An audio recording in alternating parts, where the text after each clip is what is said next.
What's going on, everybody? We finally got a card for tomorrow night, UFC 279.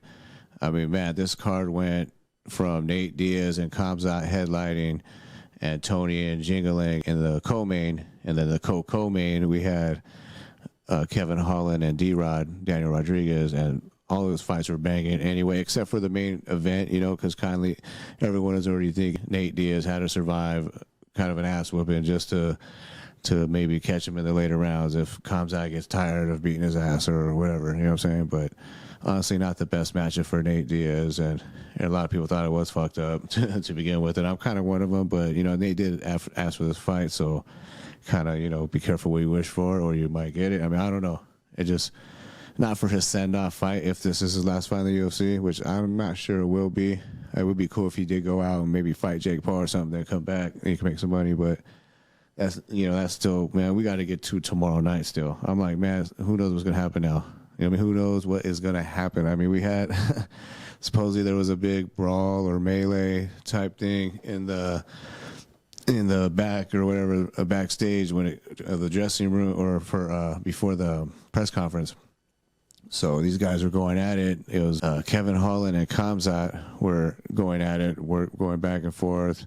Big mouth against Khamzat, and they were just, I mean, that was going crazy right there from what everyone was saying. And then supposedly Khamzat, like Sparta kicked, Kevin Holland. I mean, who knows? I mean, I want to see some footage. There's got to be something out there. I haven't seen anything yet too much other than I think it was Kevin Holland having words with Darren Till after everything. But, like, I guess Nate Diaz was rolling deep, 50-something deep. With his crew, and Khamzat had about another 20, 30 guys, whatever. So, I mean, who knows what was going on back there. I mean, for whatever reason, they basically canceled the press conference yesterday. So it's kind of like, all right, what's going to happen now? Then Khamzat, I wake up, I'm driving, I'm delivering some packages. Then I see Khamzat misses weight by 7.5 pounds. I'm like, what the fuck? And he just looks all just whatever, making faces, like happy, like he don't care, it's kind of like, what the hell's going on, Reports are that he has something with his health problems. I mean, who knows what that is? I have no idea what's happening. Maybe we'll get more info on that later. But for whatever reason, he missed weight by a hell of a lot, and he's already kind of hinting, just like talking about Adesanya and Pereira, Alex Pereira. So I'm thinking he's probably definitely moving up. I think this is going to be his last fight at whatever this catch weight is, with Kevin Holland. It's just, I mean, it's kind of crazy how that just happened, though. Like, they got into a little scuffle. Now they're fighting. And Kevin Holland was at a catch weight with Daniel Rodriguez at 180. So it's like he's weighed at 178.5, I think it was.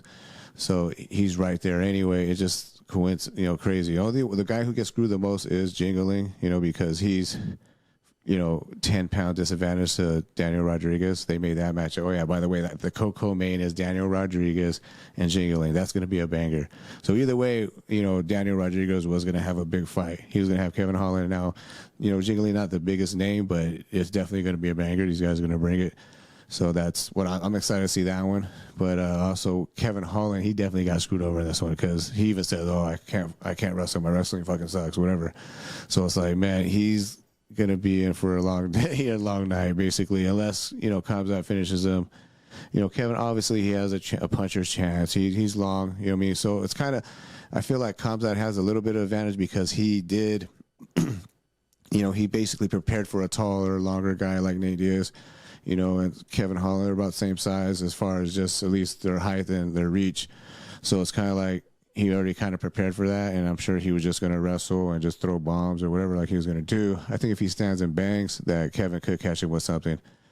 Kung Fu black belt, I mean, I know like a lot of people think Kung Fu doesn't work or whatever, but everything works as long as you know how to apply it in which situations. And I feel like Kevin Holland does have that, where he does have knockout power, where he could touch people, or, he could do a lot of unorthodox stuff. But, it is going to be the same thing for Nate Diaz as it was for Kevin Holland. Can Khamzat gas out and get in the later rounds, and maybe Kevin Holland catch him in something or whatever? I don't see Kevin winning a decision. I feel like if it does go the distance, I feel like that's probably Khamzat. He just was on top, smashing, and stuff like that. So That's the one thing, you know. The way I see Kevin is if he gets some kind of puncher's chance, obviously everyone has a chance. You know, he could kick, he could punch. I mean, he's pretty rounded, but I just feel like it's going to be just Khamzat's going to play the safe game and just smash him and take him down and rinse, repeat, do a lot of damage on the ground. And who knows, though? He might gas out. He might not. He might finish him, hit him with something big. So we'll see. I mean, I'm picking Khamzat on that fight, but,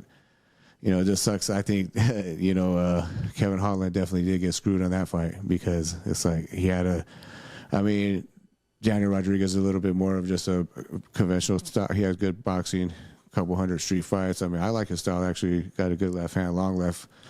You know, he comes in with it like good 1-2. So I mean, that was a good matchup. You know, but also Holland's a little bit more rounded if it does go to the ground or if it does do. You know, so I mean, it was kind of hit and miss in there. He's long too, so and he's tough. He's durable, which is all the reasons you know that it might go the distance. You know, because he might just survive and because he is so durable. But that was gonna be a crazy fight. But the main event, I think, is better than it was before, at least because it was kind of a mismatch with Nate and Khamzat. All due respect to Nate, just, you know, just Khamzat's just a different animal and just a bad matchup. You know, he's just going to come and get in his face, have him going backwards the whole time. And, you know, Nate needs to be dictating the pace and talking shit and slapping people and, you know, moving forward with his jabs and his pressure with just punches and bunches and just keep coming forward. You know what I mean? Like, that's how Nate is. You know, that's how that's like, I want to see that Nate. So we might get that with this fight with Tony. Obviously, you could never count Tony out. I mean, I think Nate's a slight favorite, but this is basically a 50-50 pick-em type fight. Both guys tail end of the career, well-rounded, like good everywhere. You know, I think Tony's a little more unorthodox with his striking. He changes stances and keeps his, you know, throws from weird angles and stuff like that, you know, and not afraid to Eminari roll and try to make it to the ground or go for a takedown if he has to. I mean, he has pretty decent boxing himself, so it's, you know, it's cool. I mean, I don't picture Nate taking Tony down. I feel like Nate will, if it does go to the ground, it'll be because somebody gets touched or rocked on the feet and then it ends up on the ground.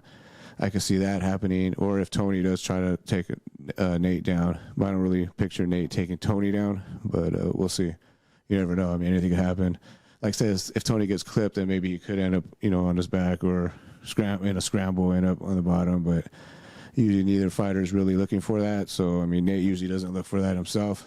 Usually Nate's looking for, you know, just to stand and bang and just slap you, you know, do the Stockton slap, the 209. So we'll see, man. I'm excited for it now. I think it's a little better because it's a better send-off for Nate if this is indeed his last fight.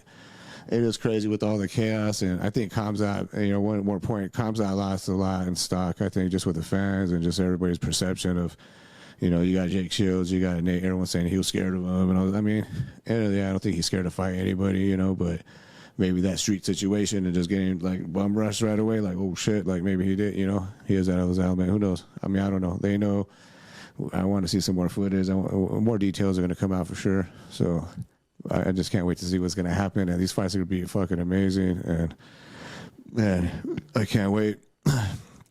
So, yeah, I'll probably be doing some, like, I'll be talking about these fights after for sure because this is going to be a crazy card. And no matter what happens, it's hard to root against. I mean, I'm not rooting for anybody in the main event, I don't think. I mean, just hopefully it's just a good fight. Everyone comes out healthy. But I think, you know, I think the favorite is a little more towards Nate just because he might be able to overwhelm him. I mean, I can't really say because they both got insane cardio too, you know, so you can't say like, oh, Tony can't go 5 rounds because Tony could put on an insane pace for 5 rounds. So that's the one thing. And he's durable too and could take damage. And he's got those sharp elbows though, you know, so if he can, and Nate has a lot of scar tissue, so if Tony can elbow him from the bottom or just even on the feet, I mean, he might be able to cut up Nate, you know, potential doctor situation there, looking at and all that. Cuts, they're always nasty, who knows.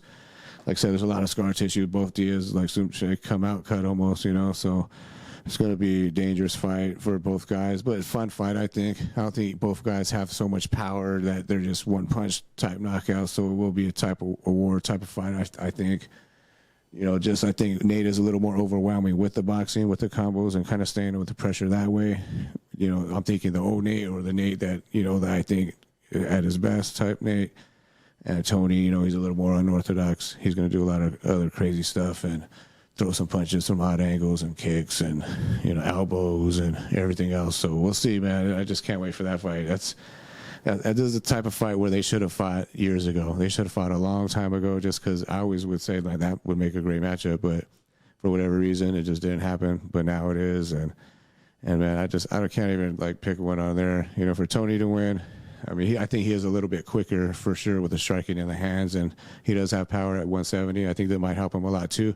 A lot of people are like with Jingling, thought it was a bad matchup, but I think at 170 he might even have a better chance because he's not dehydrating himself down to 155, so he might be a little stronger and just a little bit more durable at 170. You know, he looked a little bit healthier. Both of them look a little, you know, for them a little pudgier than usual, but I mean they made weight, so. You know, they might got to be in pretty good shape, and I feel like this might be a good weight class for Tony. So we'll see, man. Just both these guys have kind of similar styles as far as just at least mindsets. You know, they're not easily broken, so and tough as how to finish. So yeah, enjoy 279. It's here. Let's go.